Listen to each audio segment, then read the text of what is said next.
किसी लायक नहीं रहा, उसने अपनी नौकरी तक छोड़ दी, दर दर की ठोकरें खा रहा है। और आप पत्नी रहीं कितने दिन? सिर्फ 1 हफ्ता, सिर्फ 1 महीना, सिर्फ 2 महीने। और आपका केस चलते हुए 4 साल हो गए और आप इसी जिद में हैं कि आप 498A का केस लड़ेंगी। आप इस जिद में हैं कि आप घरेलू हिंसा का केस लड़ेंगी। घरेलू हिंसा में आपने जो लांछन नहीं लगाने चाहिए थे वो लांछन भी लगा दिए, और आप इस जिद में हैं कि आप उस घर में रहेंगी। कैसे? आपने जो केस किया हुआ है वो केस आपने किया है कि आपके ससुराल के सभी लोगों ने मिल करके आपको तड़पाया, परेशान किया।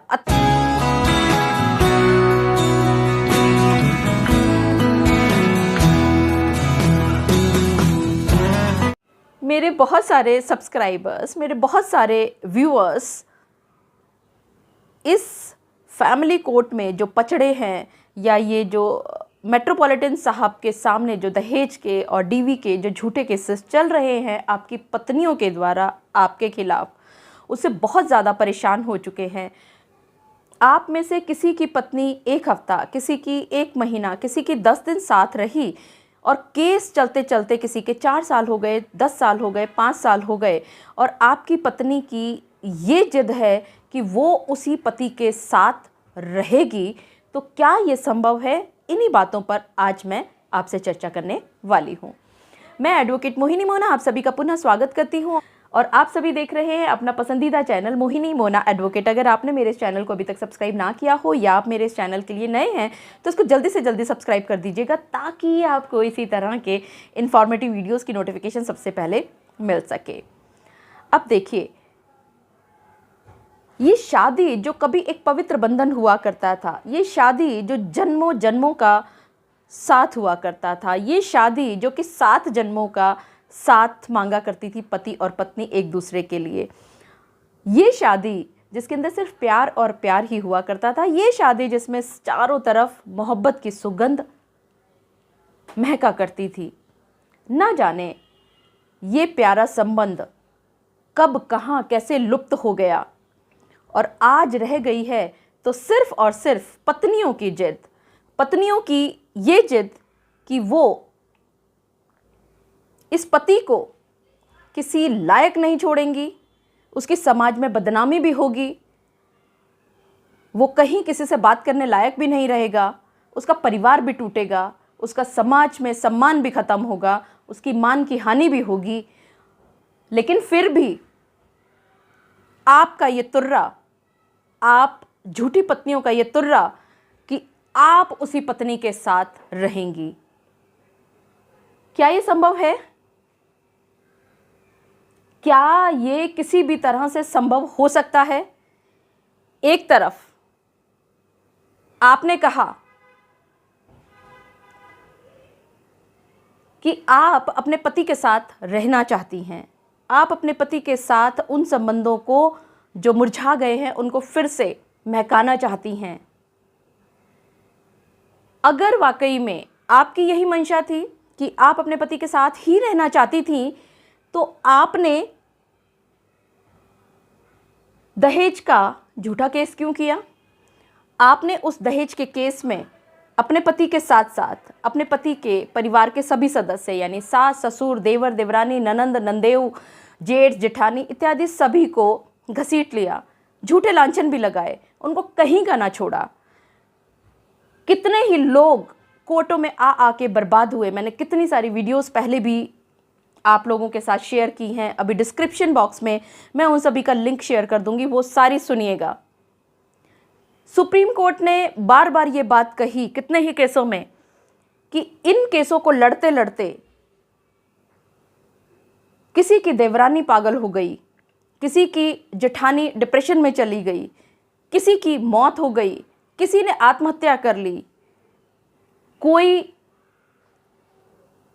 बदहवास रह गया, वो किसी लायक नहीं रहा, उसने अपनी नौकरी तक छोड़ दी, दर दर की ठोकरें खा रहा है।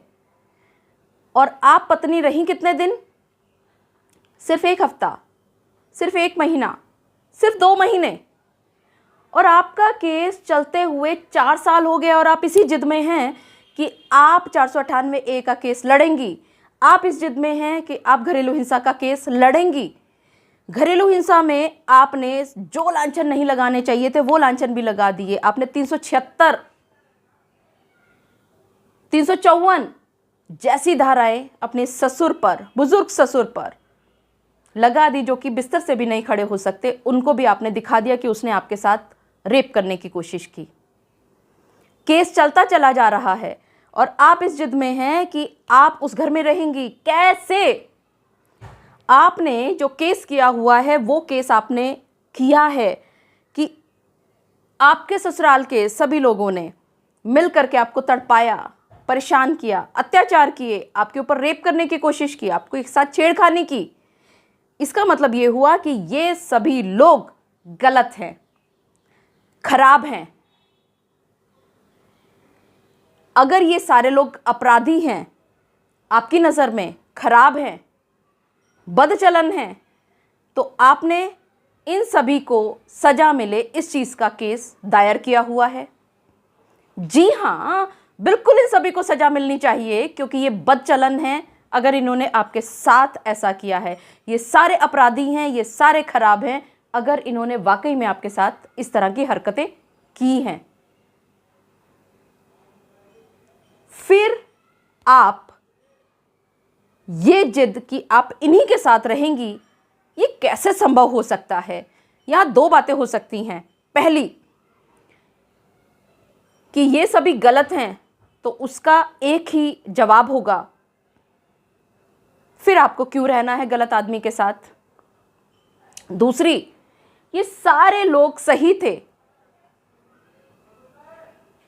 इसीलिए आप रहना चाहती हैं। और अगर ये दूसरी बात सच है कि ये लोग सारे सही थे और आपने इनके ऊपर झूठे केसेस किए, तो अब आप बताइए मैडम कि ये सभी लोग आपको उस घर में रहने की इजाज़त ही कैसे दे देंगे जिस घर में आपने तोड़ने की कोई भी साजिश नहीं छोड़ी। इसके अलावा एक और तीसरी बात भी यहाँ हो सकती है कि अगर आपने इन सभी के ऊपर सजा दिलवाने का केस किया है और मान लेते हैं कि इन्होंने आपके साथ गलत किया भी, तो इनको, मैं भी कहती हूँ, पूरा पुलिस महकमा, पूरा कोर्ट, समाज यही कहेगा हाँ इनको सजा मिलनी चाहिए। मान लेते हैं इनको सजा भी मिल गई, तो अब आप अपने पति के साथ कहाँ रहिएगा? क्योंकि आपने सजा का केस किया था और सजा उनको मिल गई, तो अब आप उनके साथ रहने के लिए जेल में जाएंगे। क्या ये संभव है? और अगर आपने सारे लांछन झूठे लगाए थे, तो क्यों वो आप जैसी झूठी, लालची, दगाबाज औरत को उस घर में आने की इजाज़त ही दे देंगे? लगाइए जितनी जिद आपने लगानी है, कीजिए आप जितनी जिद कर सकते हैं, जितनी मर्जी आप साजिशें कर लीजिए, जितनी मर्जी आप कोशिशें कर लीजिए, लेकिन किसी कोशिश में आप कामयाब नहीं हो पाएंगी, क्योंकि आप कह कुछ रही हैं और आपके जो केस हैं वो कुछ और कह रहे हैं। और कोर्ट के अंदर लिखतम चलता है, बक्तम, यानी कि मुंह से बोला हुआ, वोकल नहीं चला करता। आप मुंह से जो मर्जी चिल्लाते रहिए, आप मुंह से कहते रहिए कि आपको उसी घर में रहना है, लेकिन आपकी कोई सुनवाई नहीं होगी। सुनवाई होगी तो सिर्फ आपके जो कागज़ हैं वो क्या बोल रहे हैं। तो आप सभी पत्नियों को इस वीडियो के माध्यम से आज फिर मैं पुनः ताकीद देना चाहूँगी कि जो आपके इस दिमाग में चल रहा है, प्लीज़ वही आप केस दायर कीजिए। बिना बात में झूठे सच्चे केस करने से आपको कुछ भी नहीं मिलने वाला। मुझे पूरा विश्वास है कि आप सभी को आज के इस वीडियो के माध्यम से भली भांति ये बात पता चल गई होगी कि अगर आप झूठा केस करती हैं और उस झूठे केस के करने के बावजूद आप ये जिद लगा करके रखती हैं कि आप उसी घर में अब रहना चाहती हैं, तो उस घर में रहने के अब जितने भी चांसेस थे वो आपने अपने आप ही अपने हाथों से ख़त्म कर दिए। तो आप सभी ध्यान रहे कि अगर आप अपना घर बचाना चाहती हैं तो उसके लिए दूसरा रास्ता है। घर अगर आपका बच नहीं सकता तो उसके लिए दूसरा रास्ता है। मुझे पूरा विश्वास है कि आप सभी को मेरा आज का वीडियो भी बहुत अच्छा लगा होगा। अगर आपको मेरा आज का वीडियो भी अच्छा लगा तो इसको लाइक, शेयर और कमेंट करना ना भूलिएगा। और हाँ, अगर आप मेरे इस चैनल के लिए नए हैं तो इसको जल्दी से जल्दी सब्सक्राइब कर दीजिएगा, ताकि आपको इसी तरह के लीगल इन्फॉर्मेटिव वीडियोज़ की नोटिफिकेशन सबसे पहले मिल सके। अपना और अपने परिवार का बहुत अच्छी तरह से ध्यान रखिएगा। Thank you, take care, bye bye.